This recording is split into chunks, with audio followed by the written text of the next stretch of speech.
ਸਤਨਾਮ ਸ਼੍ਰੀ ਵਾਹਿਗੁਰੂ ਸਾਹਿਬ ਜੀ। ਇੱਕ ਓੰਕਾਰ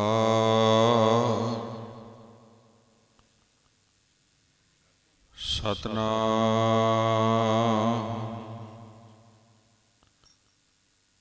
ਕਰਤਾ ਪੁਰਖ ਨਿਰਭਉ ਨਿਰਵੈਰ ਅਕਾਲ ਮੂਰਤ ਅਜੂਨੀ ਸੈਭੰ ਗੁਰ ਪ੍ਰਸਾਦ। ਧੰਨ ਧੰਨ ਧੰਨ ਜਨ ਆਇਆ ਜਿਸ ਪ੍ਰਸਾਦ ਸਭ ਜਗਤ ਤਰਾਇਆ। ਜਨ ਆਵਣ ਕਾ ਇਹ ਸੁਆਓ ਜਨ ਕੈ ਸੰਗ ਚਿਤ ਆਵੈ ਨਾ। ਆਪ ਮੁਕਤ ਮੁਕਤ ਕਰੈ ਸੰਸਾਰ ਨਾਨਕ ਤਿਸ ਜਨ ਕੋ ਸਦਾ ਨਮਸਕਾਰ। ਜੇਤਾ ਜੀਉ ਪਿੰਡ ਸਭ ਤੇਰਾ ਤੂੰ ਅੰਤਰ ਜਾਮੀ ਪੁਰਖ ਭਗਵਾਨ। ਦਾਸਨ ਦਾਸ ਕਹਿ ਜਨ ਨਾਨਕ ਜਿਹਾ ਤੂੰ ਕਰਾਏ ਤਿਹਾ ਹਉ ਕਰੀ ਵਖਿਆ। ਜੁਗੋ ਜੁਗ ਅਟਲ ਚਵਰ ਛਤਰ ਤਖਤ ਦੇ ਮਾਲਕ ਦਸਾਂ ਪਾਤਸ਼ਾਹੀਆਂ ਦੀ ਆਤਮਿਕ ਜੋਤ ਸਰਬ ਸਾਂਝੀ ਵਾਲਤਾ ਦੇ ਪ੍ਰਤੀਕ ਰੱਬੀ ਗਿਆਨ ਦੇ ਮੁਜੱਸ਼ਮੇ ਵਾਲੀਏ ਦੋ ਜਹਾਨ ਸ਼ਬਦ ਗੁਰ ਪੀਰਾ ਗਹਿਰ ਗੰਭੀਰਾ ਬਿਨ ਸ਼ਬਦੈ ਜਗ ਬਉਰਾਨੰ। ਧੰਨ ਧੰਨ ਸਾਹਿਬ ਸ੍ਰੀ ਗੁਰੂ ਗ੍ਰੰਥ ਸਾਹਿਬ ਮਹਾਰਾਜ ਸੱਚੇ ਪਾਤਸ਼ਾਹ ਜੀ ਦੀ ਪਾਵਨ ਪਵਿੱਤਰ ਹਜ਼ੂਰੀ ਵਿੱਚ ਬੜੇ ਹੀ ਅਦਬ ਸਤਿਕਾਰ ਸਹਿਤ ਹਾਜ਼ਰੀ ਭਰ ਰਹੇ ਵਡਭਾਗੀ ਸਤਸੰਗੀ ਜਨੋ, ਅਦਬ ਸਹਿਤ ਬਖਸ਼ੀ ਹੋਈ ਗੁਰਫਤਿਹ ਦੀ ਸਾਂਝ ਕਰੀਏ। ਕੋਈ ਰਸਨਾ ਵਾਂਝੀ ਨਾ ਰਵੇ, ਪਿਆਰ ਸਹਿਤ ਆਖੋ ਜੀ ਵਾਹਿਗੁਰੂ ਜੀ ਕਾ ਖਾਲਸਾ ਵਾਹਿਗੁਰੂ ਜੀ ਕੀ ਫਤਿਹ। ਧੰਨ ਸਾਹਿਬ ਸ੍ਰੀ ਗੁਰੂ ਨਾਨਕ ਦੇਵ ਮਹਾਰਾਜ ਸੱਚੇ ਪਾਤਸ਼ਾਹ ਜੀ ਦੇ ਯਾਦਗਾਰੀ ਅਸਥਾਨ ਗੁਰਦੁਆਰਾ ਰੋੜੀ ਸਾਹਿਬ ਦੇ ਪਵਿੱਤਰ ਅਸਥਾਨ ਤੇ ਅੱਜ ਆਪਾਂ ਸਾਰੇ ਜੁੜ ਬੈਠੇ ਹਾਂ, ਜਿੱਥੇ ਹਰ ਸਾਲ ਸਤਿਕਾਰਯੋਗ ਮਹਾਂਪੁਰਸ਼ ਸੰਤ ਬਾਬਾ ਵਿਰਸਾ ਸਿੰਘ ਜੀ ਗੋਬਿੰਦ ਸਦਨ ਵਾਲੇ, ਜਿਨ੍ਹਾਂ ਨੂੰ ਆਪਾਂ ਸਰਾਵਾਂ ਵਾਲੇ ਮਹਾਂਪੁਰਸ਼ ਵੀ ਕਹਿੰਦੇ ਆ, ਜੋ ਬੜਾ ਲੰਮਾ ਸਮਾਂ ਪਹਿਲਾਂ ਇਸ ਪਾਵਨ ਪਵਿੱਤਰ ਅਸਥਾਨ ਤੇ ਆਏ, ਇਲਾਕੇ ਦੀ ਸਾਰੀ ਸੰਗਤ ਨੂੰ ਨਾਮ ਬਾਣੀ ਨਾਲ ਜੋੜਿਆ, ਜਿੱਥੇ ਉਹਨਾਂ ਦੀ ਯਾਦ ਵਿੱਚ ਅੱਜ ਦਾ ਇਹ ਸਮਾਗਮ ਹੈ। ਉਥੇ ਅੱਜ ਦਾ ਇਹ ਸਮਾਗਮ ਧੰਨ ਸਾਹਿਬ ਸ੍ਰੀ ਗੁਰੂ ਤੇਗ ਬਹਾਦਰ ਮਹਾਰਾਜ ਸੱਚੇ ਪਾਤਸ਼ਾਹ ਜੀ ਦੇ, ਜੋ ਕਿ 400 ਸਾਲਾ ਸ਼ਤਾਬਦੀ ਪਿਛਲੇ ਸਾਲ ਮਈ 2021 ਦੇ ਵਿੱਚ ਪੂਰੀ ਕੌਮ ਨੇ ਮਨਾਈ ਹੈ। ਗੁਰੂ ਸਾਹਿਬ ਜੀ ਦੀ 400 ਸਾਲਾ ਪ੍ਰਕਾਸ਼ ਗੁਰਪੁਰਬ ਨੂੰ ਸਮਰਪਿਤ ਅੱਜ ਦਾ ਇਹ ਸਮਾਗਮ ਹੈ। ਦਾਸ ਤੋਂ ਪਹਿਲਾਂ ਪਾਵਨ ਪਵਿੱਤਰ ਅਸਥਾਨ ਦੇ ਮੁੱਖ ਗ੍ਰੰਥੀ ਮੇਰੀ ਕੌਮ ਦੇ ਮਹਾਨ ਵਿਦਵਾਨ ਸਤਿਕਾਰਯੋਗ ਗਿਆਨੀ ਹੁਸ਼ਿਆਰ ਸਿੰਘ ਜੀ ਨੇ ਆਪ ਜੀ ਨੂੰ ਪਾਵਨ ਪਵਿੱਤਰ ਗੁਰ ਇਤਿਹਾਸ ਨਾਲ, ਗੁਰਸਿੱਖਾਂ ਦੇ ਇਤਿਹਾਸ ਨਾਲ, ਗੁਰੂਆਂ ਦੇ ਇਤਿਹਾਸਕ ਵਿਚਾਰ ਨਾਲ ਜੋੜਨਾ ਕੀਤਾ ਹੈ। ਸਾਧ ਸੰਗਤ, ਧੰਨ ਸਾਹਿਬ ਸ੍ਰੀ ਗੁਰੂ ਤੇਗ ਬਹਾਦਰ ਮਹਾਰਾਜ ਸੱਚੇ ਪਾਤਸ਼ਾਹ, ਜਿਨ੍ਹਾਂ ਦਾ ਪਾਵਨ ਪਵਿੱਤਰ ਪ੍ਰਕਾਸ਼ ਗੁਰੂ ਕੇ ਮਹਿਲ ਸ੍ਰੀ ਅੰਮ੍ਰਿਤਸਰ ਸਾਹਿਬ ਵਿੱਚ ਮੀਰੀ ਪੀਰੀ ਦੇ ਮਾਲਕ 6ਵੇਂ ਪਾਤਸ਼ਾਹ ਸਾਹਿਬ ਸ੍ਰੀ ਗੁਰੂ ਹਰਗੋਬਿੰਦ ਸਾਹਿਬ ਜੀ ਦੇ ਘਰ ਸਤਿਕਾਰਯੋਗ ਮਾਤਾ ਨਾਨਕੀ ਜੀ ਦੀ ਮੁਬਾਰਕ ਕੁੱਖ ਤੋਂ ਗੁਰੂ ਕੇ ਮਹਿਲ ਵਿੱਚ ਹੁੰਦਾ ਹੈ। ਉਹ ਸੰਨ ਸੀ 1621। ਸ਼ਾਇਦ ਇਤਿਹਾਸ ਦੇ ਅੰਦਰ 400 ਸਾਲਾ ਗੁਰੂ ਸਾਹਿਬ ਜੀ ਦਾ ਜੋ ਪ੍ਰਕਾਸ਼ ਪੁਰਬ ਆਇਆ ਹੈ, ਪਹਿਲੀ ਵਾਰੀ ਸਮੁੱਚੀ ਕੌਮ ਨੇ ਇਸ ਤਰ੍ਹਾਂ ਜਗ੍ਹਾ ਜਗ੍ਹਾ ਤੇ ਗੁਰੂ ਸਾਹਿਬ ਜੀ ਦੇ ਇਹ ਪਾਵਨ ਸ਼ਤਾਬਦੀ ਪੁਰਬ ਮਨਾਏ ਨੇ। ਕਿਉਂਕਿ ਜਿਸ ਸਮੇਂ ਸਤਿਗੁਰੂ ਜੀ ਦਾ 100 ਸਾਲਾ ਪ੍ਰਕਾਸ਼ ਪੁਰਬ ਦੀ ਪਹਿਲੀ ਸ਼ਤਾਬਦੀ ਆਉਂਦੀ ਹੈ, ਉਹ ਸਮਾਂ ਹੈ 1721 ਦਾ। 1708 ਵਿੱਚ ਧੰਨ ਗੁਰੂ ਤੇਗ ਬਹਾਦਰ ਮਹਾਰਾਜ ਸੱਚੇ ਪਾਤਸ਼ਾਹ ਜੀ ਦੇ ਲਖ ਤੇ ਜਿਗਰ ਸਾਹਿਬ ਗੁਰੂ ਗੋਬਿੰਦ ਸਿੰਘ ਮਹਾਰਾਜ ਸੱਚਖੰਡ ਸ੍ਰੀ ਹਜੂਰ ਸਾਹਿਬ ਜੀ ਦੀ ਪਾਵਨ ਪਵਿੱਤਰ ਧਰਤੀ ਤੇ ਸ੍ਰੀ ਗੁਰੂ ਗ੍ਰੰਥ ਸਾਹਿਬ ਮਹਾਰਾਜ ਨੂੰ ਗੁਰਤਾ ਗੱਦੀ ਬਖਸ਼ ਕੇ ਜੋਤੀ ਜੋਤ ਸਮਾਉਂਦੇ ਨੇ।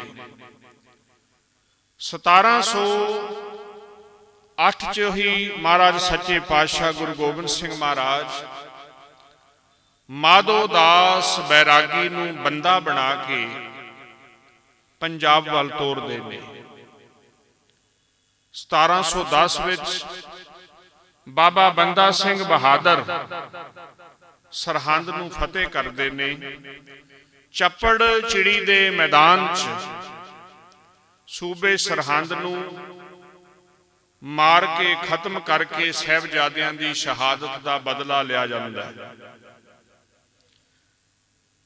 ਤੇ ਬਾਬਾ ਬੰਦਾ ਸਿੰਘ ਬਹਾਦਰ ਕਿਲ੍ਹਾ ਲੋਹਗੜ੍ਹ ਸਾਹਿਬ ਜੀ ਦੇ ਪਾਵਨ ਪਵਿੱਤਰ ਅਸਥਾਨ ਤੇ ਸਭ ਤੋਂ ਪਹਿਲਾ ਸਿੱਖ ਰਾਜ ਜਿਹੜਾ ਉਹਨੂੰ ਕਾਇਮ ਕਰਦੇ।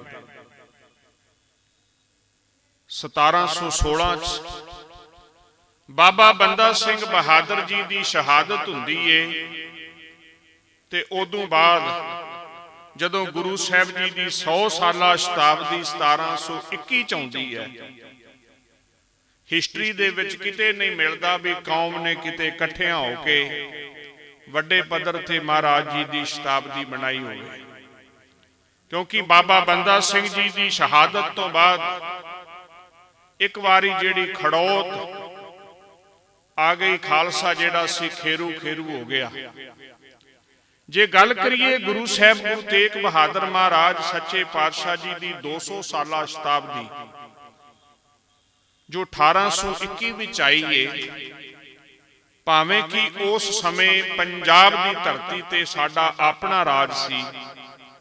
ਸ਼ੇਰੇ ਪੰਜਾਬ ਮਹਾਰਾਜਾ ਰਣਜੀਤ ਸਿੰਘ, ਜਿਨ੍ਹਾਂ ਦਾ ਤਕਰੀਬਨ 1801 ਤੋਂ ਲੈ ਕੇ 1839-40 ਤੱਕ 40 ਸਾਲ ਦੇ ਨੇੜੇ ਰਾਜ ਰਿਹਾ।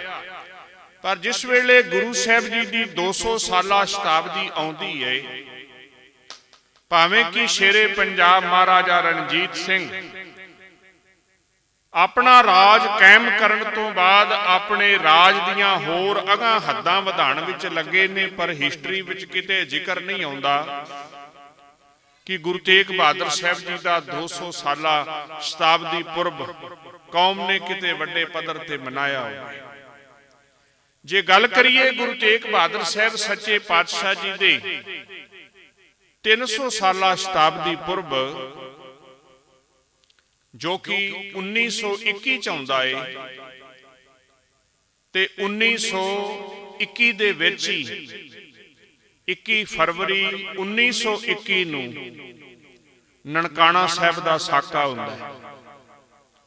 ਸਾਡੇ ਵੱਡਿਆਂ ਬਜ਼ੁਰਗਾਂ ਨੇ ਬੜੇ ਲੰਮੀ ਜੱਦੋ ਜਹਿਦ ਤੋਂ ਬਾਅਦ ਜੋ ਸ਼੍ਰੀ ਨਨਕਾਣਾ ਸਾਹਿਬ ਤੇ ਹੋਰ ਗੁਰਧਾਮ ਜਿਨ੍ਹਾਂ ਤੇ ਮਹੰਤਾਂ ਦਾ ਕਬਜ਼ਾ ਸੀ, ਮੰਤ ਨਰੈਣੂ ਵਰਗਿਆਂ ਨੂੰ ਸੋਧ ਕੇ, ਭਾਵੇਂ ਕਿ ਉਸ ਸਾਕੇ ਵਿੱਚ ਸਾਡੇ ਸੈਂਕੜੇ ਗੁਰਸਿੱਖ ਗੁਰੂ ਪਿਆਰੇ, ਸਾਡੇ ਵੱਡ ਵਡੇਰੇ ਬਜ਼ੁਰਗ ਉਹਦੇ ਵਿੱਚ ਜਾਮੇ ਸ਼ਹਾਦਤ ਨੂੰ ਪ੍ਰਾਪਤ ਕਰਦੇ ਨੇ, ਪਰ ਉਸ 1921 ਦੇ ਨਨਕਾਣੇ ਦੇ ਸਾਕੇ ਵਿੱਚ ਗੁਰੂ ਧਾਮ ਮਹੰਤਾਂ ਤੋਂ ਆਜ਼ਾਦ ਕਰਾਏ ਜਾਂਦੇ ਨੇ, ਜਿਹਦੇ ਵਿੱਚ ਸਾਡੇ ਵੱਡੇ ਬਜ਼ੁਰਗ ਕਰਤਾਰ ਸਿੰਘ ਝੱਬਰ ਹੋਰਾਂ ਦਾ ਬੜਾ ਵੱਡਾ ਜ਼ਿਕਰ ਇਸ ਸਾਕੇ ਨਨਕਾਣੇ ਚ ਆਉਂਦਾ ਹੈ। ਫਰਵਰੀ 1921 ਨੂੰ ਨਨਕਾਣਾ ਸਾਹਿਬ ਦਾ ਸਾਕਾ ਹੁੰਦਾ ਏ, ਤੇ ਮਈ 1921 ਚ ਗੁਰੂ ਤੇਗ ਬਹਾਦਰ ਸਾਹਿਬ ਜੀ ਦਾ 300 ਸਾਲਾ ਪ੍ਰਕਾਸ਼ ਪੁਰਬ ਹੈ। ਉਦੋਂ ਵੀ ਗੁਰੂ ਸਾਹਿਬ ਜੀ ਦੇ ਪਾਵਨ ਪ੍ਰਕਾਸ਼ ਪੁਰਬ ਦੀ ਸ਼ਤਾਬਦੀ ਮਨਾਉਣ ਦਾ ਵੱਡੇ ਪੱਧਰ ਤੇ ਕਿਤੇ ਜ਼ਿਕਰ ਨਹੀਂ ਆਉਂਦਾ। ਗੁਰੂ ਸਾਹਿਬ ਨੇ ਕਿਰਪਾ ਰਹਿਮਤ ਬਖਸ਼ਿਸ਼ ਕੀਤੀ, ਸਾਡੇ ਜੀਵਨ ਕਾਲ ਵਿੱਚ ਗੁਰੂ ਸਾਹਿਬ ਜੀ ਦਾ 400 ਸਾਲਾ ਪਾਵਨ ਪ੍ਰਕਾਸ਼ ਪੁਰਬ ਆਇਆ। ਅਸੀਂ ਵੀ ਬੜੀ ਵਾਰੀ ਸ੍ਰੀ ਅੰਮ੍ਰਿਤਸਰ ਸਾਹਿਬ ਜਾਂਦੇ ਸਾਂ, ਪਰ ਕਦੀ ਗੁਰੂ ਕੇ ਮਹਿਲ ਵੱਲ ਦਰਸ਼ਨ ਕਰਨ ਜਾਣ ਦਾ ਸੁਆਬੀ ਨਾ ਬਣਿਆ। ਹੁਣ ਜਿਵੇਂ ਜਿਵੇਂ ਮੀਡੀਆ ਦੇ ਰਾਹੀਂ ਸੰਗਤਾਂ ਨੂੰ ਜਾਣਕਾਰੀ ਮਿਲੀ, ਹੁਣ ਵੱਡੀ ਗਿਣਤੀ ਵਿੱਚ ਸੰਗਤ ਗੁਰੂ ਕੇ ਮਹਿਲ ਜਾਂਦੀ ਹੈ, ਜਿੱਥੇ ਮਹਾਰਾਜ ਗੁਰੂ ਤੇਗ ਬਹਾਦਰ ਸਾਹਿਬ ਜੀ ਦਾ ਪ੍ਰਕਾਸ਼ ਹੋਇਆ, ਜਨਮ ਹੋਇਆ। ਸਤਿਗੁਰੂ ਗੁਰੂ ਤੇਗ ਬਹਾਦਰ ਸਾਹਿਬ, ਜਿਨ੍ਹਾਂ ਦਾ ਬਚਪਨ ਦਾ ਨਾਮ ਰੱਖਿਆ ਹੈ ਤਿਆਗਮੱਲ, ਤੇ ਸਤਿਗੁਰੂ ਗੁਰੂ ਹਰਗੋਬਿੰਦ ਸਾਹਿਬ ਮਹਾਰਾਜ ਮੀਰੀ ਪੀਰੀ ਦੇ ਮਾਲਕ 6ਵੇਂ ਸਤਿਗੁਰੂ ਜੀ ਨੇ ਕਰਤਾਰਪੁਰ ਦੀ ਜੰਗ ਵਿੱਚ ਜਿਸ ਵੇਲੇ ਤਿਆਗਮੱਲ ਨੇ ਤੇਗ ਦੇ ਜੌਹਰ ਵਿਖਾਏ ਦੁਸ਼ਮਣਾਂ ਦੇ ਨਾਲ, ਤੇ ਉਸ ਵੇਲੇ ਸਤਿਗੁਰੂ ਗੁਰੂ ਹਰਗੋਬਿੰਦ ਸਾਹਿਬ ਜੀ ਨੇ ਆਪਣੇ ਪੁੱਤਰ ਦਾ ਨਾਮ ਤੇਗ ਬਹਾਦਰ ਰੱਖਿਆ। ਧੰਨ ਸਾਹਿਬ ਸ੍ਰੀ ਗੁਰੂ ਤੇਗ ਬਹਾਦਰ ਮਹਾਰਾਜ ਭਗਤੀ, ਵੈਰਾਗ ਅਤੇ ਤਿਆਗ ਦੀ ਮੂਰਤ ਨੇ। ਸਤਿਗੁਰੂ ਗੁਰੂ ਤੇਗ ਬਹਾਦਰ ਸਾਹਿਬ ਸੱਚੇ ਪਾਤਸ਼ਾਹ ਦੇ ਸਾਹਮਣੇ ਪਿਤਾ ਗੁਰੂ ਹਰਗੋਬਿੰਦ ਸਾਹਿਬ ਜੀ ਦੇ ਜੋਤੀ ਜੋਤ ਸਮਾਉਣ ਤੋਂ ਪਹਿਲਾਂ ਗੁਰਤਾ ਗੱਦੀ ਉਹਨਾਂ ਦੇ ਭਤੀਜੇ ਨੂੰ ਮਿਲਦੀ ਹੈ। ਸਤਿਕਾਰਯੋਗ ਬਾਬਾ ਗੁਰਦਿੱਤਾ ਜੀ ਦੇ ਸੁਪੁੱਤਰ 7ਵੇਂ ਪਾਤਸ਼ਾਹ ਗੁਰੂ ਹਰਿਰਾਏ ਸਾਹਿਬ ਤੇ ਸਤਿਗੁਰੂ ਗੁਰੂ ਤੇਗ ਬਹਾਦਰ ਸਾਹਿਬ ਇਸ ਗੱਲ ਤੇ ਕੋਈ ਰੌਲਾ ਨਹੀਂ ਪਾਉਂਦੇ ਵੀ ਨਹੀਂ, ਮੈਂ ਗੁਰੂ ਸਾਹਿਬ ਜੀ ਦਾ ਪੁੱਤਰ ਹਾਂ ਤੇ ਤੁਸੀਂ ਮੇਰੇ ਭਤੀਜੇ ਨੂੰ ਗੱਦੀ ਦੇ ਰਹੇ। ਨਹੀਂ, ਬਾਬੇ ਬਕਾਲੇ ਦੀ ਪਾਵਨ ਪਵਿੱਤਰ ਧਰਤੀ ਤੇ ਸਤਿਗੁਰੂ ਗੁਰੂ ਤੇਗ ਬਹਾਦਰ ਮਹਾਰਾਜ ਸੱਚੇ ਪਾਤਸ਼ਾਹ ਆ ਕੇ ਇੱਕ ਇਕਾਂਤ ਜਗ੍ਹਾ ਤੇ ਬਹਿ ਜਾਂਦੇ ਨੇ, ਤੇ ਉਸ ਇਕਾਂਤ ਜਗ੍ਹਾ ਤੇ ਬਹਿ ਕੇ ਉਸ ਪ੍ਰਭੂ ਪਰਮਾਤਮਾ ਵਾਹਿਗੁਰੂ ਰੱਬ ਦੇ ਸਿਮਰਨ ਦੇ ਨਾਲ ਜੁੜਦੇ ਨੇ। ਤੇ ਯਾਦ ਰੱਖਿਓ ਸਾਧ ਸੰਗਤ, ਜਿਹੜਾ ਗੁਰੂ ਦੇ ਸਿਮਰਨ ਨਾਲ, ਬਾਣੀ ਨਾਲ, ਨਾਮ ਨਾਲ ਜੁੜ ਜਾਂਦਾ ਹੈ ਨਾ, ਉਹ ਕਦੀ ਵੀ ਕਿਸੇ ਨੂੰ ਇਹ ਨਹੀਂ ਕਹਿੰਦਾ ਕਿ ਭਾਈ ਮੈਂ ਬੜਾ ਨਾਮ ਜਪਣਾ ਵਾ, ਮੈਂ ਬੜਾ ਭਜਨੀਕ ਹਾਂ, ਮੇਰੇ ਕੋਲ ਆਓ, ਮੈਨੂੰ ਮੰਨੋ। ਇੱਕ ਵਿਦਵਾਨ ਕਹਿੰਦਾ ਸਾਈਂ ਲੋਕ ਨੇ ਉੱਥੇ ਵਸਦੇ ਜਿੱਥੇ ਵਸਣ ਅਕਲ ਦੇ ਅੰਨੇ, ਤੇ ਨਾ ਕੋਈ ਉਹਨਾਂ ਦੀ ਰਮਜ ਪਛਾਣੇ ਤੇ ਨਾ ਕੋਈ ਉਹਨਾਂ ਨੂੰ ਮੰਨੇ। ਗੁਰੂ ਤੇਗ ਬਹਾਦਰ ਸਾਹਿਬ 27 कोई 28 कहता, कोई 29 साल कहता। भाव कि 2 दहाके तो वध समा बाबे बकाले की धरती ते उस प्रभु परमात्मा वाहिगुरू दे सिमरन विच जुड़े हुए। ते इधर 7वें पातशाह धन साहिब श्री गुरु हरराय साहिब ज्योति जोत समाउण तो पहला अपने 2 पुत्र ने महाराज 7वें पातशाह दे। वड्डे ने बाबा राम राय जी ते छोटे ने बाला प्रीतम गुरु हरकृष्ण महाराज। बाबा राम राय जेड़ा औरंगजेब दे दरबार विच जाके बादशाह दा शाही ठाठ बाट राज भाग दे रंग तमाशे वेख के प्रभावित हो गया ते बादशाह नूं खुश करन लई ना वो अपनी मर्यादा भुल गया।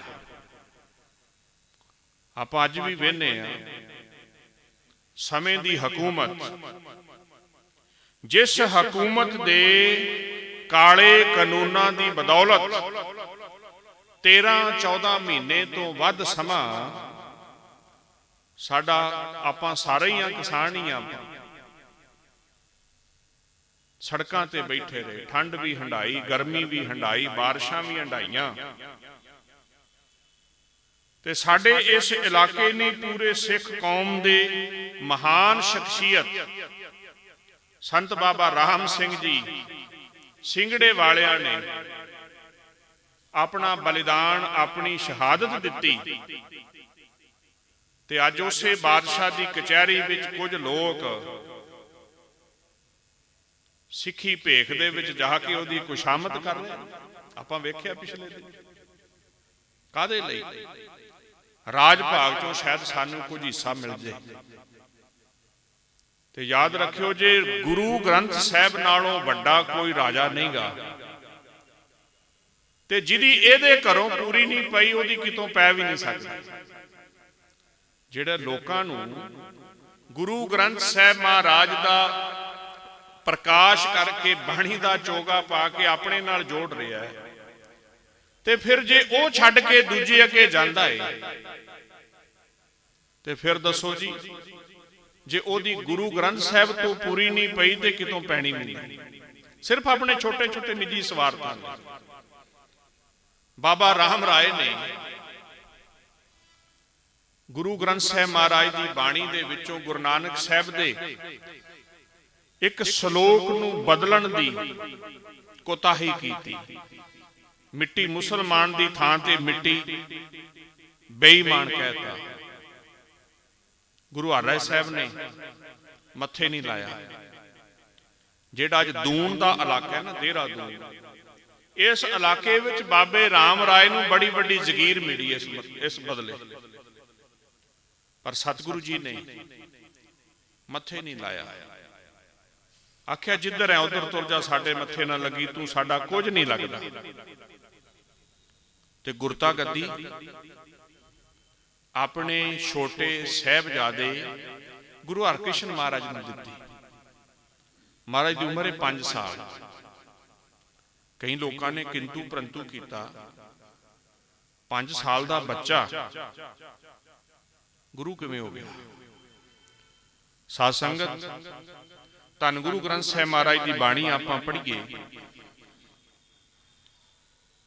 भगत कबीर साहब पावन पवित्र बाणी च दो भगतां दा जिक्र करते हैं। कहते जिवें उन्हां भगतां ने जपिया उवें मैं भी रब नूं जपां। आपां पढ़ने राम जपो जी ऐसे ऐसे ध्रुव प्रहलाद जपियो हर जैसे। जपों दे उड़े थले औंकड़ लगा है। कबीर साहब कहते मैं रब नूं परमात्मा नूं जपां किवें? जिवें ध्रुव ने जपिया, जिवें प्रहलाद ने जपिया। ध्रुव प्रहलाद जपियो हर जैसे। ते जे गल करिए उन ध्रुव ते प्रहलाद दी उम्र दी, ते गुरु ग्रंथ साहिब महाराज की बाणी कहती है 5 बरख को अनाथ ध्रुव बारक। 5 सालां दा सी जी ध्रुव, पर रब दी बंदगी करके ਉਹਦਾ ਸਿਮਰਨ ਕਰਕੇ, ਉਹਦੇ ਨਾਮ ਨਾਲ ਜੁੜ ਕੇ ਕਿੱਡੀ ਉੱਚ ਪਦਵੀ ਨੂੰ ਪ੍ਰਾਪਤ ਹੋ ਗਏ। ਗੁਰੂ ਹਰਕ੍ਰਿਸ਼ਨ ਮਹਾਰਾਜ ਗੁਰਤਾ ਗੱਦੀ ਤੇ ਬਿਰਾਜਮਾਨ ਨੇ 5 ਸਾਲਾਂ ਦੇ। ਆਪਣੇ ਹਰਿਆਣੇ ਵਿੱਚ ਅਸਥਾਨ ਹੈ ਗੁਰਦੁਆਰਾ ਪੰਜੋਖਰਾ ਸਾਹਿਬ। ਜਦੋਂ ਦਿੱਲੀ ਨੂੰ ਜਾਂਦੇ ਆ ਉੱਥੇ ਰੁਕੇ ਨਾ, ਤੇ ਉੱਥੇ ਇੱਕ ਪੰਡਤ ਨੇ, ਇੱਕ ਬ੍ਰਾਹਮਣ ਨੇ, ਇੱਕ ਪਾਂਡੇ ਨੇ ਤਰਕ ਕੀਤਾ, ਏਡਾ ਛੋਟਾ ਜਿਹਾ ਹੈ, ਤੇ ਨਾਮ ਰੱਖਿਆ ਹਰਕ੍ਰਿਸ਼ਨ।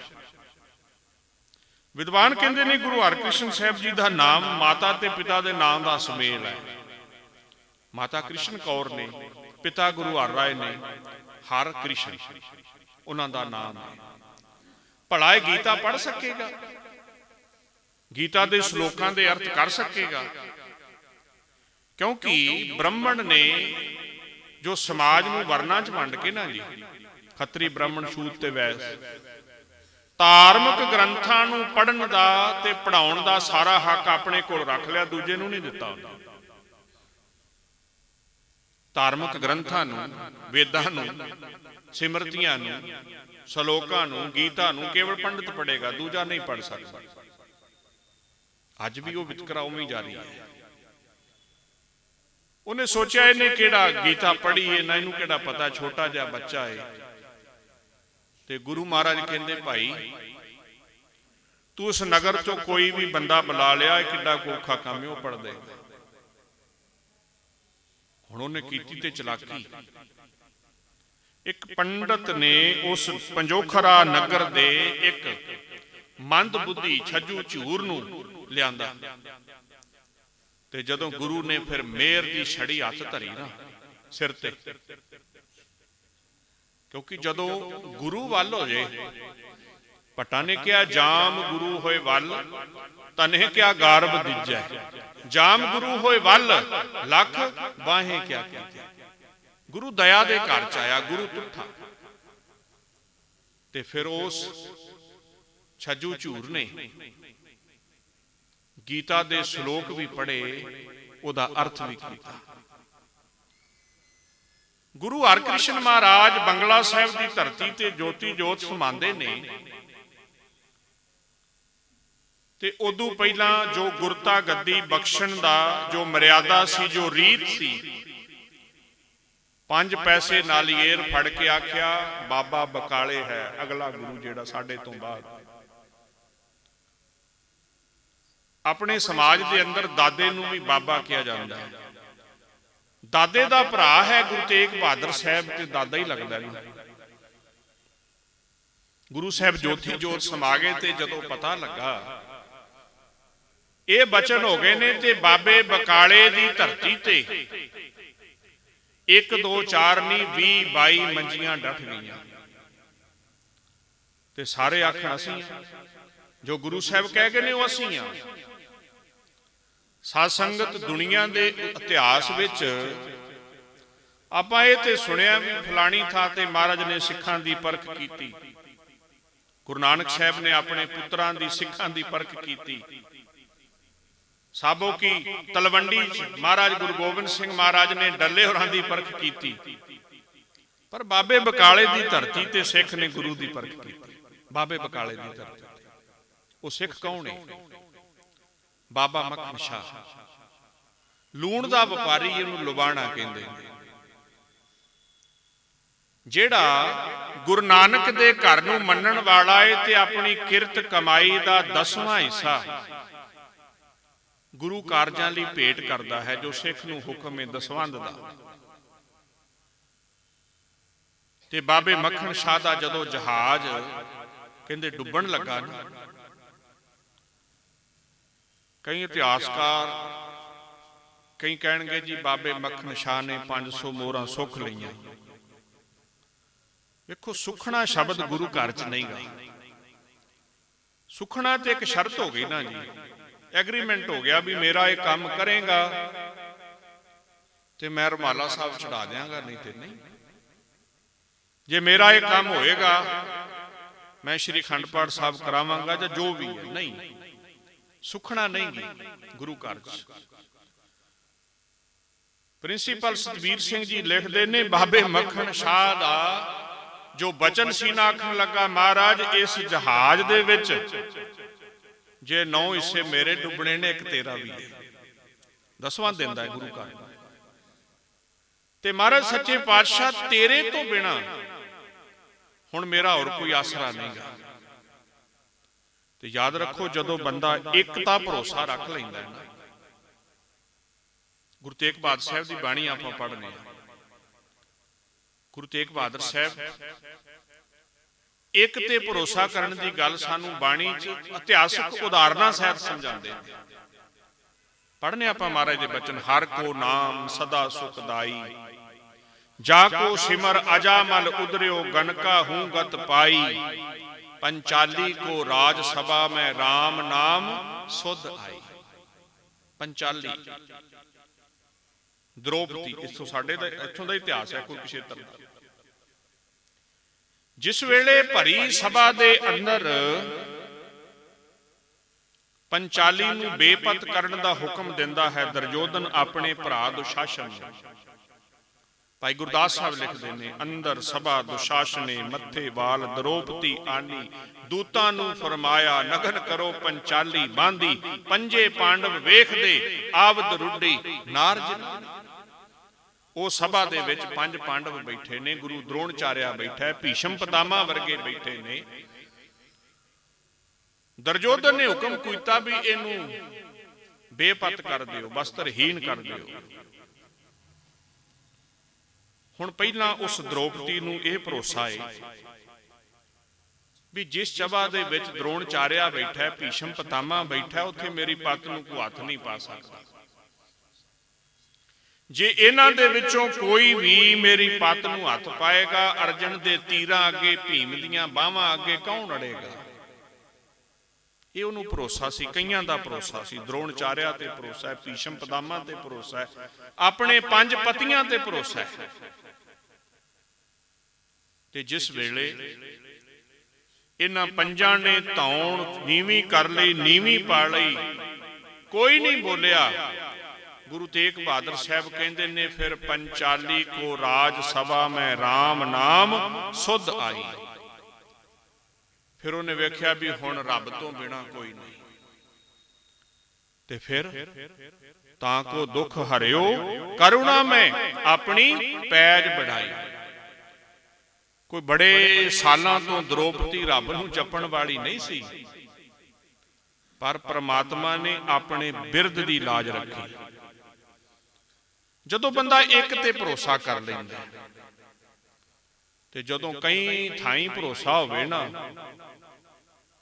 ਫਿਰ ਕਿਤੋਂ ਵੀ ਖੈਰ ਨਹੀਂ ਪੈਂਦੀ। ਬਾਬੇ ਮੱਖਣ ਸ਼ਾਹ ਨੇ ਇੱਕੋ ਇੱਕ ਭਰੋਸਾ ਰੱਖਿਆ, ਦਾਤਾ ਤੇਰੇ ਤੋਂ ਬਿਨਾ ਕੋਈ ਨਹੀਂਗਾ। ਤੇ ਫਿਰ ਸਤਿਗੁਰੂ ਗੁਰੂ ਨਾਨਕ ਦੇ ਘਰ ਨੇ ਉਸ ਆਪਣੇ ਸੇਵਕ ਦਾ ਡੁੱਬਦਾ ਬੇੜਾ ਬੰਨੇ ਲਾਇਆ। ਤੇ ਫਿਰ ਬਾਬਾ ਮੱਖਣ ਸ਼ਾਹ ਬਾਬੇ ਬਕਾਲੇ ਦੀ ਧਰਤੀ ਤੇ ਗੁਰੂ ਨੂੰ ਦਸਵੰਧ ਦੀ ਭੇਟਾ ਦੇਣ ਲਈ ਪਹੁੰਚ ਗਿਆ। ਉੱਥੇ ਬੜੇ ਗੁਰੂ ਬੈਠੇ ਨੇ। ਆਂਦਾ ਵੀ ਹੁਣ ਪਛਾਣਾ ਕਿਵੇਂ? ਉਹਨੇ ਆਖਿਆ, ਜਿਹੜਾ ਪੂਰਾ ਹੋਏਗਾ ਆਪੀ ਮੂੰਹੋਂ ਬੋਲ ਪਏਗਾ। ਸਾਰਿਆਂ ਅੱਗੇ 2-2 4-4 ਜੋ ਵੀ ਮੋਹਰਾਂ ਸਨ, ਰੁਪਈਏ ਸਨ, ਰੱਖ ਕੇ ਮੱਥਾ ਟੇਕਦਾ ਰਿਹਾ। ਕੋਈ ਨਹੀਂ ਬੋਲਿਆ। ਤੇ ਤਸੱਲੀ ਮੱਖਣ ਸ਼ਾਹ ਦੀ ਵੀ ਨਹੀਂ ਹੋਈ, ਕਿਉਂਕਿ ਪੂਰੇ ਗੁਰੂ ਦੀ ਇੱਕ ਨਿਸ਼ਾਨੀ ਹੈ। ਧੰਨ ਗੁਰੂ ਗ੍ਰੰਥ ਸਾਹਿਬ ਮਹਾਰਾਜ ਕਹਿੰਦੇ, ਜਿਸ ਮਿਲਿਆ ਮਨ ਹੋਏ ਆਨੰਦ ਸੋ ਸਤਿਗੁਰ ਕਹੀਏ। ਜਿਹਨੂੰ ਮਿਲਿਆ ਮਨ ਨੂੰ ਆਨੰਦ ਮਿਲਦਾ ਹੈ, ਮਨ ਨੂੰ ਸਕੂਨ ਮਿਲਦਾ ਹੈ, ਮਨ ਨੂੰ ਸ਼ਾਂਤੀ ਮਿਲਦੀ ਹੈ, ਉਹਨੂੰ ਗੁਰੂ ਕਹਿੰਦੇ ਨੇ। 60 ਸਾਲ ਤੋਂ ਵਧੇਰਾ ਸਮਾਂ ਬਾਬਾ ਅਮਰਦਾਸ ਤੀਰਥਾਂ ਤੇ ਵੀ ਨਹਾਉਣ ਗਿਆ, ਵਰਤ ਵੀ ਰੱਖੇ, ਕਰਮ ਕਾਂਡ ਵੀ ਸਾਰੇ ਕੀਤੇ, ਪਰ ਆਨੰਦ ਕਿੱਦਣ ਆਇਆ? ਜਿੱਦਣ ਖਡੂਰ ਸਾਹਿਬ ਦੀ ਪਾਵਨ ਪਵਿੱਤਰ ਧਰਤੀ ਤੇ ਧੰਨ ਸਾਹਿਬ ਸ੍ਰੀ ਗੁਰੂ ਅੰਗਦ ਦੇਵ ਮਹਾਰਾਜ ਦੇ ਲੜ ਲੱਗ ਗਿਆ ਤੇ ਆਖਿਆ, ਆਨੰਦ ਭਇਆ ਮੇਰੀ ਮਾਏ, ਸਤਿਗੁਰੂ ਮੈਂ ਪਾਇਆ। ਬਾਬੇ ਮੱਖਣ ਸ਼ਾਹ ਨੇ ਸਾਰਿਆਂ ਨੂੰ ਮੱਥਾ ਟੇਕ ਲਿਆ, ਮਨ ਨੂੰ ਸਕੂਨ ਨਹੀਂ ਮਿਲਿਆ। ਤੇ ਪੁੱਛਦਾ ਵੀ ਇੱਥੇ ਕੋਈ ਹੋਰ ਵੀ ਰਹਿੰਦਾ। ਕਿਸੇ ਨੇ ਆਖਿਆ ਭਾਊ ਉਹ ਸਾਹਮਣੇ ਕੋਠੇ 'ਚ ਪਿਛਲੇ 25-26 ਸਾਲਾਂ ਦਾ ਇੱਕ ਭਗਤੀ ਦੇ ਵਿੱਚ ਲੀਨ ਹੋਇਆ ਬੈਠਾ ਹੈ ਤੇ ਬਕਾਲੇ ਦੇ ਲੋਕ ਉਹਨੂੰ ਤੇਗਾ ਕਮਲਾ ਕਹਿੰਦੇ ਨੇ, ਕਿਉਂਕਿ ਜਿਹੜੇ ਰੱਬ ਨਾਲ ਜੁੜ ਜਾਂਦੇ ਨੇ। ਬਾਬੇ ਨਾਨਕ ਨੇ ਆਪਣੀ ਬਾਣੀ 'ਚ ਕਿਹਾ, ਕੋਈ ਆਖੈ ਭੂਤਨਾ, ਕੋ ਕਹੈ ਬੇਤਾਲਾ, ਕੋਈ ਆਖੈ ਆਦਮੀ, ਨਾਨਕ ਵਿਚਾਰਾ। ਉਹਨੂੰ ਲੋਕ ਬੜਾ ਕੁਝ ਕਹਿੰਦੇ ਨੇ। ਤੇ ਜਦੋਂ ਫਿਰ ਹੌਲੀ ਜੀ ਜਾ ਕੇ ਬਾਬੇ ਮੱਖਣ ਸ਼ਾਹ ਨੇ ਉਸ ਕਮਰੇ ਦਾ, ਭੋਰੇ ਦਾ, ਕੋਠੇ ਦਾ ਬੂਹਾ ਖੋਲਿਆ, ਪੂਰੇ ਗੁਰੂ ਦੇ ਦਰਸ਼ਨ ਕੀਤੇ, ਮਨ ਆਨੰਦਿਤ ਹੋਇਆ। ਪਰ ਫਿਰ ਵੀ ਜੋ ਉਹਦੀ ਕਸਵੱਟੀ ਸੀ ਪਰਖਣ ਦੀ, 2-4 ਮੋਹਰਾਂ ਰੱਖੀਆਂ ਤੇ ਗੁਰੂ ਤੇਗ ਬਹਾਦਰ ਸਾਹਿਬ ਬੜੇ ਸਹਿਜ ਨਾਲ ਬੋਲੇ, ਮੱਖਣ ਸਿਆਂ ਗੱਲਾਂ ਦਸਵੰਧ ਦੀਆਂ ਕਰਦਾ ਸੈਂ, ਹੁਣ 2 ਰੱਖਣ ਦੇ। ਲਓ ਜੀ, ਫਿਰ ਬਾਬਾ ਮੱਖਣ ਸ਼ਾਹ ਨੇ ਕੋਠੇ ਚੜ ਰੌਲਾ ਪਾ ਦਿੱਤਾ, ਗੁਰੂ ਲਾਦੋ ਰੇ, ਗੁਰੂ ਲਾਦੋ ਰੇ। ਮੈਨੂੰ ਪੂਰਾ ਗੁਰੂ ਲੱਭ ਪਿਆ। ਤੇ ਸਤਿਗੁਰੂ ਗੁਰੂ ਤੇਗ ਬਹਾਦਰ ਸਾਹਿਬ 9ਵੇਂ ਪਾਤਸ਼ਾਹ ਦੇ ਰੂਪ ਵਿੱਚ ਗੁਰਤਾ ਗੱਦੀ ਤੇ ਬਿਰਾਜਮਾਨ ਹੋ ਕੇ ਦੀਨ ਦੁਨੀਆ ਦੇ ਭਲੇ ਲਈ ਸਤਿਗੁਰੂ ਸੱਚੇ ਪਾਤਸ਼ਾਹ ਫਿਰ ਸ਼੍ਰੀ ਅਨੰਦਪੁਰ ਸਾਹਿਬ ਮਾਖੋਵਾਲ ਦੀ ਧਰਤੀ, ਜਿਹਦਾ ਪਹਿਲਾ ਨਾਮ ਚੱਕ ਨਾਨਕੀ ਰੱਖਿਆ, ਉੱਥੇ ਆ ਕੇ ਮਹਾਰਾਜ ਬਿਰਾਜਮਾਨ ਹੁੰਦੇ ਨੇ ਗੁਰੂ ਤੇਗ ਬਹਾਦਰ ਸਾਹਿਬ। ਤੇ ਜਿਸ ਵੇਲੇ ਸਤਿਗੁਰੂ ਗੁਰੂ ਤੇਗ ਬਹਾਦਰ ਮਹਾਰਾਜ ਸੱਚੇ ਪਾਤਸ਼ਾਹ ਗੁਰਤਾ ਗੱਦੀ ਤੇ ਬਿਰਾਜਮਾਨ ਹੁੰਦੇ ਨੇ, ਤੇ ਉਧਰ ਸਮੇਂ ਦੀ ਹਕੂਮਤ ਜਿਹੜੀ ਹੈ ਨਾ, ਦਿੱਲੀ ਦਾ ਤਖਤ, ਉਹ ਇੱਕ ਐਸੇ ਜ਼ੁਲਮੀ ਬਾਦਸ਼ਾਹ ਦੇ ਕੋਲ ਆਉਂਦਾ ਏ ਜਿਹਨੂੰ ਆਪਾਂ ਔਰੰਗਜ਼ੇਬ ਦੇ ਨਾਮ ਨਾਲ ਜਾਣਦੇ ਆ, ਜਿਨੇ ਤਖਤ ਹਾਸਲ ਕਰਨ ਲਈ ਪਿਓ ਨੂੰ ਕੈਦ ਕੀਤਾ, ਭਰਾਵਾਂ ਨੂੰ ਕਤਲ ਕੀਤਾ। ਤੇ ਐਸਾ ਜ਼ੁਲਮੀ ਬਾਦਸ਼ਾਹ ਆਮ ਲੋਕਾਂ ਨਾਲ ਕੀ ਨਿਆਂ ਕਰ ਸਕਦਾ ਸੀ? ਤੇ ਆਪਾਂ ਵੇਖਦੇ ਆ ਫਿਰ ਉਸ ਔਰੰਗਜ਼ੇਬ ਨੇ ਹਿੰਦੁਸਤਾਨ ਦੀ ਧਰਤੀ ਤੇ ਕੇਵਲ ਇੱਕ ਧਰਮ, ਇਸਲਾਮ ਦਾ ਧਰਮ ਰਵੇਗਾ, ਬਾਕੀ ਸਾਰਿਆਂ ਨੂੰ ਖਤਮ ਕਰਨ ਦਾ ਹੁਕਮ ਦਿੱਤਾ। ਕਸ਼ਮੀਰੀ ਪੰਡਤਾਂ ਤੋਂ ਇਹ ਫਰਮਾਨ ਸ਼ੁਰੂ ਹੋਇਆ, ਕਿਉਂਕਿ ਔਰੰਗਜ਼ੇਬ ਜਾਣਦਾ ਹੈ ਕਸ਼ਮੀਰੀ ਪੰਡਤ ਬੜੇ ਵਿਦਵਾਨ ਨੇ। ਜੇ ਇਹੋ ਜਿਹੇ ਵਿਦਵਾਨ ਇਸਲਾਮ ਧਰਮ ਨੂੰ ਕਬੂਲ ਕਰ ਗਏ ਤੇ ਆਮ ਹਿੰਦੂਆਂ ਨੂੰ ਇਸਲਾਮ ਵਿੱਚ ਲਿਆਉਣਾ ਕੋਈ ਔਖਾ ਨਹੀਂਗਾ। ਫਿਰ ਇਹ ਸਾਰੇ ਦੁਖੀਏ ਕਸ਼ਮੀਰੀ ਪੰਡਤ ਇਕੱਠੇ ਹੋਏ, ਪੰਡਤ ਕਿਰਪਾ ਰਾਮ ਦੱਤ ਦੀ ਅਗਵਾਈ ਵਿੱਚ ਗੁਰੂ ਤੇਗ ਬਹਾਦਰ ਸਾਹਿਬ ਕੋਲ ਆਉਂਦੇ ਨੇ। ਅਨੰਦਪੁਰ ਸਾਹਿਬ ਮਹਾਰਾਜ ਦਾ ਦਰਬਾਰ ਲੱਗਾ ਏ ਤੇ ਸਤਿਗੁਰੂ ਸੱਚੇ ਪਾਤਸ਼ਾਹ ਨੂੰ ਆ ਕੇ ਕਹਿੰਦੇ ਨੇ, ਦੁਖੀਏ ਵਿਪਰ ਕਸ਼ਮੀਰ ਕੇ ਆਏ ਪੁਰੀ ਆਨੰਦ, ਬਾਂਹ ਸਾਡੀ ਪਕੜੀ ਹੈ ਗੁਰੂ ਹਰਗੋਬਿੰਦ ਕੇ ਚੰਦ। ਮਹਾਰਾਜ ਅਸੀਂ ਬੜੇ ਦੁਖੀ ਹਾਂ, ਸਾਡੀ ਬਾਂਹ ਫੜੋ। ਤੇ ਫਿਰ ਤੇਗ ਬਹਾਦਰ ਬੋਲਿਆ, ਧਰ ਪਈ ਹੈ ਧਰਮ ਨਾ ਛੋਡੀਐ, ਬਾਹਾਂ ਜਿਨ੍ਹਾਂ ਦੀ ਪਕੜੀ ਹੈ ਸਿਰ ਦੀਜੈ, ਬਾਂਹ ਨਾ ਛੋਡੀਐ। ਉਸ ਵੇਲੇ 9 ਸਾਲਾਂ ਦੇ ਨੇ ਮਹਾਰਾਜ ਸੱਚੇ ਪਾਤਸ਼ਾਹ ਦੇ ਸਾਹਿਬਜ਼ਾਦੇ ਗੁਰੂ ਗੋਬਿੰਦ ਰਾਏ ਜੀ। ਉਹਨਾਂ ਕਸ਼ਮੀਰੀ ਪੰਡਤਾਂ ਨੇ ਮਹਾਰਾਜ ਅੱਗੇ ਫਰਿਆਦ ਕੀਤੀ ਤੇ ਮਹਾਰਾਜ ਤਿਲਕ ਜੰਜੂ ਦੀ ਰਾਖੀ ਲਈ ਅਨੰਦਪੁਰ ਸਾਹਿਬ ਤੋਂ ਤੁਰੇ ਨੇ। ਮਹਾਰਾਜ ਸੱਚੇ ਪਾਤਸ਼ਾਹ ਦੇ ਨਾਲ ਉਹਨਾਂ ਨੇ 5 ਸਿੱਖ ਲਏ ਨੇ, ਬਾਕੀ ਸੰਗਤ ਨੂੰ ਉੱਥੇ ਠਹਿਰਨ ਦਾ ਹੁਕਮ ਕੀਤਾ ਹੈ। ਸਤਿਗੁਰੂ ਗੁਰੂ ਤੇਗ ਬਹਾਦਰ ਸਾਹਿਬ ਆਗਰੇ ਤੋਂ ਗ੍ਰਿਫਤਾਰ ਹੁੰਦੇ ਨੇ ਤੇ ਗੁਰੂ ਮਹਾਰਾਜ ਸੱਚੇ ਪਾਤਸ਼ਾਹ ਨੂੰ ਦਿੱਲੀ ਦੇ ਚਾਂਦਨੀ ਚੌਂਕ 'ਚ ਉੱਥੇ ਕੋਤਵਾਲੀ ਵਿੱਚ ਲਿਆ ਕੇ ਕੈਦ ਕੀਤਾ ਜਾਂਦਾ ਹੈ। ਸਾਧ ਸੰਗਤ, ਸਤਿਗੁਰੂ ਗੁਰੂ ਤੇਗ ਬਹਾਦਰ ਸਾਹਿਬ ਸੱਚੇ ਪਾਤਸ਼ਾਹ ਦੇ ਸਾਹਮਣੇ ਉਹਨਾਂ ਤੋਂ ਪਹਿਲਾਂ ਉਹਨਾਂ ਦੇ 3 ਸਿੱਖ ਸ਼ਹੀਦ ਹੁੰਦੇ ਨੇ। ਵੇਖੋ, ਧਰਮ ਤੇ ਰਾਜਨੀਤੀ, ਰਾਜਨੀਤੀ ਨੇ ਵਿਉਂਤ ਕੀ ਬਣਾਈ ਹੈ। ਗੁਰੂ ਤੇਗ ਬਹਾਦਰ ਸਾਹਿਬ ਦੇ ਸਾਹਮਣੇ ਉਹਦੇ ਸਿੱਖ ਸ਼ਹੀਦ ਕਰੋ, ਪਹਿਲੀ ਗੱਲ ਤੇ ਸਿੱਖ ਹੀ ਸ਼ਹੀਦ ਹੋਣ ਤੋਂ ਮੁੱਕਰ ਜਾਣਗੇ, ਆਖਣਗੇ ਸਾਡਾ ਕੁਝ ਨਹੀਂ ਲੱਗਦਾ। ਤੇ ਜੇ ਕਿਤੇ ਉਹਨਾਂ ਨੇ ਸ਼ਹੀਦੀ ਦਿੱਤੀ ਵੀ ਤੇ ਸ਼ਹੀਦੀ ਇਸ ਤਰੀਕੇ ਨਾਲ ਦਿਓ ਉਹਨਾਂ ਨੂੰ ਤੜਫਦਿਆਂ ਵੇਖ ਗੁਰੂ ਜਿਹੜਾ ਡੋਲ ਜਾਏ। ਰਾਜਨੀਤੀ ਨੇ ਇਹ ਵਿਉਂਤ ਬਣਾਈ, ਪਰ ਧਰਮ ਦਿੱਲੀ ਦੇ ਚਾਂਦਨੀ ਚੌਂਕ 'ਚ ਜਿੱਤਿਆ। ਜੇ ਗੱਲ ਕਰੀਏ ਆਪਾਂ ਸਰਹੰਦ ਦੀ, ਉਸ ਸੂਬੇ ਵਜ਼ੀਰ ਚੰਦ ਦੀ ਕਚਹਿਰੀ 'ਚ, ਉਥੇ ਰਾਜਨੀਤੀ ਨੇ ਨੀਤੀ ਕੀ ਘੜੀ ਵੀ ਡਿਉੜੀ ਦਾ ਵੱਡਾ ਗੇਟ ਬੰਦ ਕਰ ਦਿਓ, ਛੋਟੀ ਖਿੜਕੀ ਖੁੱਲੀ ਰੱਖੋ, ਜਦੋਂ ਝੁਕ ਕੇ ਸਾਹਿਬਜ਼ਾਦੇ ਅੰਦਰ ਜਾਣਗੇ ਤਾੜੀ ਮਾਰ ਕੇ ਕਹਿ ਦਿਓ ਗੁਰੂ ਕੇ ਲਾਲ ਝੁਕ ਗਏ। ਪਰ ਛੋਟੇ ਸਾਹਿਬਜ਼ਾਦਿਆਂ ਨੇ ਪਹਿਲਾਂ ਆਪਣੀ ਪੈਰ ਦੀ ਜੁੱਤੀ, ਜਦੋਂ ਉਸ ਨੰਨੇ ਨੰਨੇ ਪੈਰ ਜੁੱਤੀ ਸਮੇਤ ਖਿੜਕੀ ਚੋਂ ਅੱਗੇ ਕੀਤੇ ਤੇ ਆਖਿਆ ਤੇਰੀ ਰਾਜਨੀਤੀ ਨੂੰ ਅਸੀਂ ਆਪਣੀ ਜੁੱਤੀ ਦੀ ਨੋਕ ਤੇ ਲੈਨੇ ਆ। ਜੇ ਉਹਨਾਂ ਸਾਹਿਬਜ਼ਾਦਿਆਂ ਦੀ ਸ਼ਹਾਦਤ ਦਾ ਬਦਲਾ ਲੈਣ ਵਾਲੇ ਬਾਬਾ ਬੰਦਾ ਸਿੰਘ ਬਹਾਦਰ ਸਾਹਿਬ, ਜਿਸ ਵੇਲੇ ਉਹਨਾਂ ਨੂੰ ਗੁਰਦਾਸ ਨੰਗਲ ਦੀ ਗੜੀ ਤੋਂ ਕੈਦ ਕੀਤਾ ਜਾਂਦਾ ਹੈ, ਪਿੰਜਰਿਆਂ 'ਚ ਕੈਦ ਕਰਕੇ ਗੁਰਦਾਸ ਨੰਗਲ ਤੋਂ ਦਿੱਲੀ ਲਿਆਂਦਾ ਗਿਆ ਤੇ ਬਾਬਾ ਬੰਦਾ ਸਿੰਘ ਬਹਾਦਰ ਦੇ ਸਾਹਮਣੇ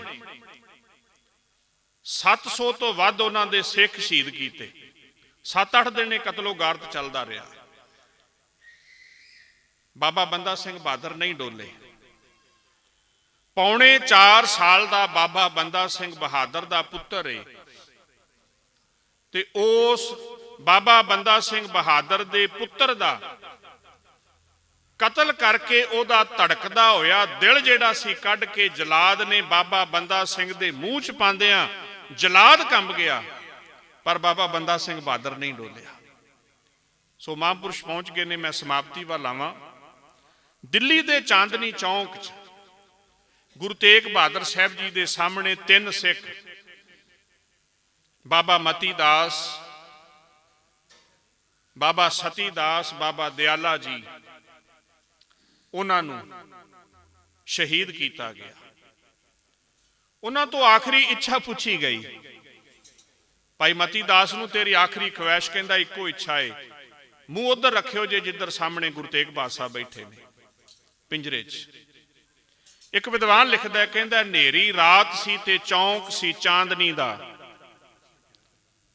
ਬੰਦ ਪਿੰਜਰੇ ਵਿੱਚ ਸਵੇਰ ਹੈ ਸੀ, ਅੱਖਾਂ ਖੁੱਲੀਆਂ ਪਰ ਮਨਾਂ ਦੇ ਬੰਦ ਬੂਹੇ, ਅੰਦਰ ਮਨਾਂ ਦੇ ਡੂੰਘਾ ਹਨੇਰ ਹੈ ਸੀ। ਤਿਲਕ ਸਿਸਕਦੇ ਸਨ ਲੇਟੇ ਮੱਥਿਆਂ ਤੇ ਜਾਨ ਲਬਾਂ ਤੇ ਜੰਜੂ ਦੀ ਅੜੀ ਹੋਈ ਸੀ, ਰਾਤ ਹੋਰ ਹਨੇਰੀ ਸੀ ਹੋਈ ਜਾਂਦੀ, ਐਸੀ ਜ਼ੁਲਮ ਵਾਲੀ ਹਨੇਰੀ ਚੜੀ ਹੋਈ ਸੀ। ਮੁੱਕੀ ਰਾਤ ਤੇ ਰਾਤ ਇੱਕ ਹੋਰ ਚੜ ਪਈ, ਸੂਰਜ ਚੜ ਪਿਆ ਕਾਲਾ ਛਿਆ ਹੋ ਕੇ, ਐ ਪਰ ਹਿੰਦ ਦੇ ਨੈਣਾਂ ਵਿੱਚ ਜੋਤ ਜਗ ਪਈ, ਉਹਨੂੰ ਮਿਲ ਪਿਆ ਕੋਈ ਨਿਗਾਹ ਹੋ ਕੇ। ਸ਼ਾਦੀ ਧਰਮ ਦੀ ਭਰਨ ਲਈ ਮਤੀ ਆਇਆ ਤੇ ਆਰਾ ਜ਼ੁਲਮ ਦਾ ਆਇਆ ਗਵਾਹ ਹੋ ਕੇ, ਆਰਾ ਸ਼ਰਾ ਦਾ ਦੰਦ ਕਰੀਚਦਾ ਸੀ, ਪਰ ਮਤੀ ਦਾਸ ਬੈਠਾ ਬੇਪਰਵਾਹ ਹੋ ਕੇ। ਇੱਧਰ ਫਿਰ ਰਿਹਾ ਸੀ, ਆਰਾ ਸੀਸ ਉੱਤੇ, ਮਤੀ ਦਾਸ ਇਧਰ ਜਪਜੀ ਪੜ ਰਿਹਾ ਸੀ, ਆਰਾ ਜਿਸਮ ਅੰਦਰ ਜਿਉਂ-ਜਿਉਂ ਲਹਿ ਰਿਹਾ ਸੀ, ਮਤੀ ਦਾਸ ਪੌੜੀ ਪੌੜੀ ਚੜ ਰਿਹਾ ਸੀ। ਜਪਜੀ ਸਾਹਿਬ ਦੀ ਬਾਣੀ ਪੌੜੀਆਂ 'ਚ ਮਹਾਰਾਜ ਨੇ ਦਰਜ ਕੀਤੀ ਹੈ। ਵਿਦਵਾਨ ਕਹਿੰਦਾ ਆਰਾ ਜਿਸਮ ਵਿੱਚ ਲਹਿ ਰਿਹਾ ਤੇ ਭਾਈ ਮਤੀ ਦਾਸ ਜਪਜੀ ਦੀਆਂ ਪੌੜੀਆਂ ਚੜ ਰਿਹਾ। ਆਖਰੀ ਪੌੜੀ ਚੜ ਲਈ ਜਦੋਂ ਮਤੀ ਨੇ ਜੀ, ਜਦੋਂ ਅਖੀਰਲੀ ਪੌੜੀ ਭਾਈ ਮਤੀ ਦਾਸ ਜੀ ਨੇ ਚੜੀ ਤੇ ਅੱਗੇ ਸਿੱਖਾਂ ਦੀ ਖੜੀ ਦੀਵਾਰ ਹੈ ਸੀ, ਮਤੀ ਵਾਸਤੇ ਇਹੋ ਤੇ ਸੱਚਖੰਡ ਸੀ, ਜਿੱਥੇ ਵਸਦਾ ਉਹਦਾ ਨਿਰੰਕਾਰ ਹੈ ਸੀ। 5 ਖੰਡਾਂ ਦੀ ਗੱਲ, ਕਰਮ ਖੰਡ, ਧਰਮ ਖੰਡ, ਸ਼ਰਮ ਖੰਡ, ਗਿਆਨ ਖੰਡ ਤੇ ਫਿਰ ਅਖੀਰ ਵਿੱਚ ਗੁਰੂ ਨਾਨਕ ਸਾਹਿਬ ਕਹਿੰਦੇ ਸੱਚਖੰਡ ਵਸੈ ਨਿਰੰਕਾਰ। ਕਹਿੰਦੇ ਭਾਈ ਮਤੀ ਦਾਸ ਲਈ ਉਹ ਪਿੰਜਰਾ ਸੱਚਖੰਡ ਏ, ਜਿਹਦੇ ਵਿੱਚ ਗੁਰੂ ਤੇਗ ਬਹਾਦਰ ਸਾਹਿਬ ਸੱਚੇ ਪਾਤਸ਼ਾਹ ਕੈਦ ਨੇ ਤੇ ਬੰਦ ਬੂਹਾ ਤੱਕ ਉਸ ਪਿੰਜਰੇ ਦਾ ਮਤੀ ਦਾਸ ਨੇ ਕੀਤੀ ਪੁਕਾਰ ਹੈ ਸੀ, ਨੌਵੇਂ ਪਾਤਸ਼ਾਹ ਪਿੰਜਰੇ ਵਾਲਿਆ ਓਏ ਮੈਨੂੰ ਦੱਸ ਤੇ ਸਹੀ, ਗੁਨਾਹ ਮੇਰਾ ਤੇਰੀ ਗੋਦ ਵਿੱਚ ਬੈਠਣਾ ਲੋਚਨਾ ਵਾ, ਪਰ ਤੇਰਾ ਪਿੰਜਰਾ ਰੋਕਦਾ ਰਾਹ ਮੇਰਾ।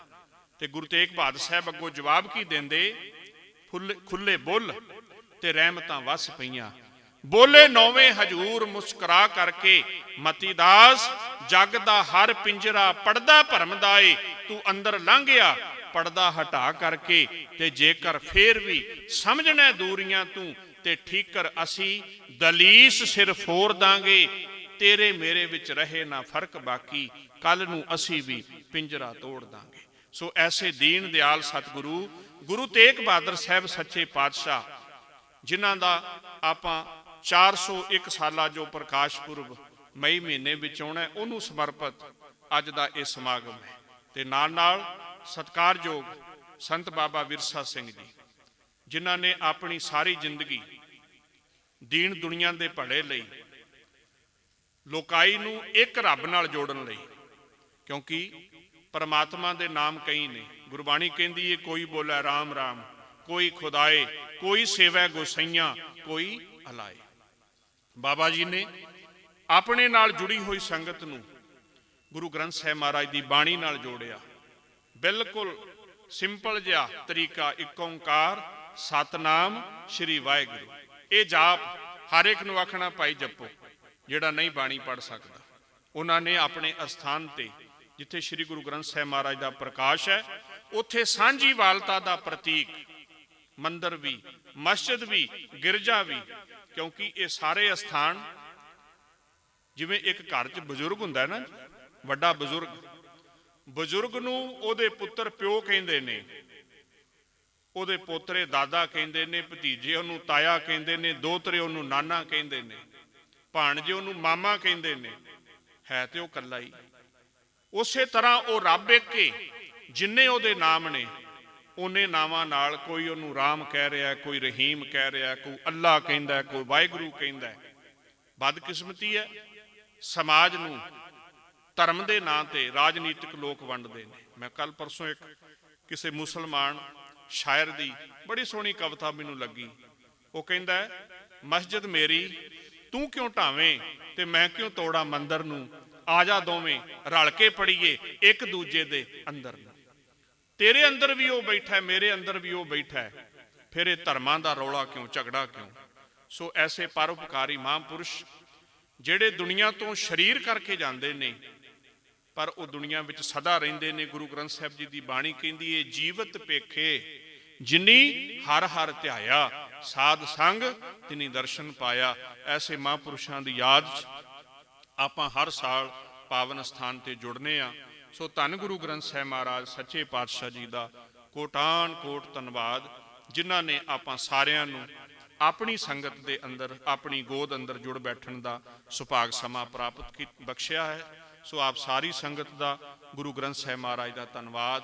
ਸਤਿਕਾਰਯੋਗ ਮਹਾਂਪੁਰਸ਼ ਬਾਬਾ ਗੁਰਮੀਤ ਸਿੰਘ ਜੀ ਹਜੂਰ ਸਾਹਿਬ ਵਾਲੇ ਅਤੇ ਅਤੀ ਸਤਿਕਾਰਯੋਗ ਮਹਾਂਪੁਰਸ਼ ਸੱਚਖੰਡ ਵਾਸੀ ਸੰਤ ਬਾਬਾ ਸੁਖਦੇਵ ਸਿੰਘ ਜੀ ਲੌਰਾ ਸਾਹਿਬ ਵਾਲਿਆਂ ਤੋਂ ਵਰੋਸਾਏ ਜਹੇਦਾਰ ਸੰਤ ਬਾਬਾ ਕਸ਼ਮੀਰਾ ਸਿੰਘ ਜੀ, ਆਪ ਸੰਗਤਾਂ ਨੂੰ ਗੁਰਬਾਣੀ ਗੁਰੂ ਇਤਿਹਾਸ ਨਾਲ ਜੋੜਨ ਲਈ ਬੜੀ ਦੂਰੋਂ ਚੱਲ ਕੇ ਆਪ ਸੰਗਤਾਂ ਦਰਮਿਆਨ ਪਹੁੰਚੇ ਨੇ। ਸੋ ਉਹਨਾਂ ਨੇ ਆਪ ਜੀ ਨੂੰ ਪਾਵਨ ਗੁਰਬਾਣੀ ਦੇ ਕੀਰਤਨ ਨਾਲ ਜੋੜਨਾ ਹੈ। ਇੰਨੇ ਸਮੇਂ ਵਿੱਚ ਆਪ ਜੀ ਦੇ ਨਾਲ ਪਾਵਨ ਇਤਿਹਾਸ ਦੀ ਵਿਚਾਰ ਕਰਦਿਆਂ ਬੜੀਆਂ ਭੁੱਲਾਂ ਗਲਤੀਆਂ ਹੋਈਆਂ ਨੇ। ਗੁਰੂ ਅਤੇ ਗੁਰੂ ਕੀ ਸੰਗਤ ਬਖਸ਼ਣਯੋਗ, ਭੁੱਲਾਂ ਚੁੱਕਾਂ ਦੀ ਖਿਮਾ, ਅਦਬ ਸਹਿਤ ਬਖਸ਼ੀ ਹੋਈ, ਗੁਰ ਫਤਿਹ ਦੀ ਕਰੋ ਸਾਂਝ। ਪਿਆਰ ਸਹਿਤ ਆਖੋ ਜੀ ਵਾਹਿਗੁਰੂ ਜੀ ਕਾ ਖਾਲਸਾ, ਵਾਹਿਗੁਰੂ ਜੀ ਕੀ ਫਤਿਹ।